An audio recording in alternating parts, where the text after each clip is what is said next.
మద్యం సేవించి వాహనాలు నడిపితే జరిమానాలతో పాటు జైలు శిక్ష తప్పదని చిన్నశంకరంపేట ఎస్ఐ నారాయణ గౌడ్ తెలిపారు. చిన్నశంకరంపేట మండల కేంద్రంలో వాహనాల తనిఖీలు చేశారు. వాహనాలకు సంబంధించిన పేపర్లు, డ్రైవింగ్ లైసెన్స్, ఇన్సూరెన్స్ కాగితాలు ఆయన పరిశీలించారు. ఈ సందర్భంగా ఆయన మాట్లాడుతూ జిల్లా ఎస్పీ ఆదేశాల మేరకు వాహనాలు తనిఖీ చేయడం జరుగుతుందని, ద్విచక్ర వాహనదారులు తప్పనిసరిగా హెల్మెట్ ధరించాలన్నారు. వాహనాలకు సంబంధించిన అన్ని పేపర్లు వెంట ఉంచుకోవాలని, డ్రైవింగ్ లైసెన్స్ తప్పకుండా కలిగి ఉండాలని ఆయన వాహనదారులకు సూచించారు.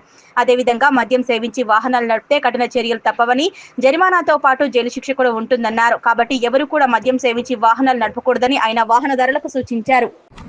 ఎస్పీ గారి సూచనల మేరకు ప్రతిరోజు మాదిరిగానే ఈరోజు కూడా శంకరంపేట గ్రామ శివార్లో విద్యాపల్లి జంక్షన్లో వాహనాలు తనిఖీలు చేయడం జరుగుతుంది.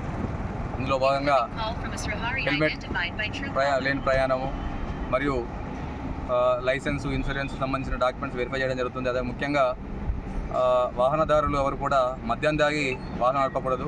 ఎందుకంటే ఒకసారి మద్యం తాగితే మనకన్నా ప్రమాదం జరగవచ్చు, కానీ అదేవిధంగా ఎదురుగా ఉన్న వ్యక్తులు కూడా ప్రమాదం జరిగే అవకాశాలు ఉన్నాయి. కాబట్టి వ్యక్తులు ఎవరు కూడా మద్యం తాగకుండా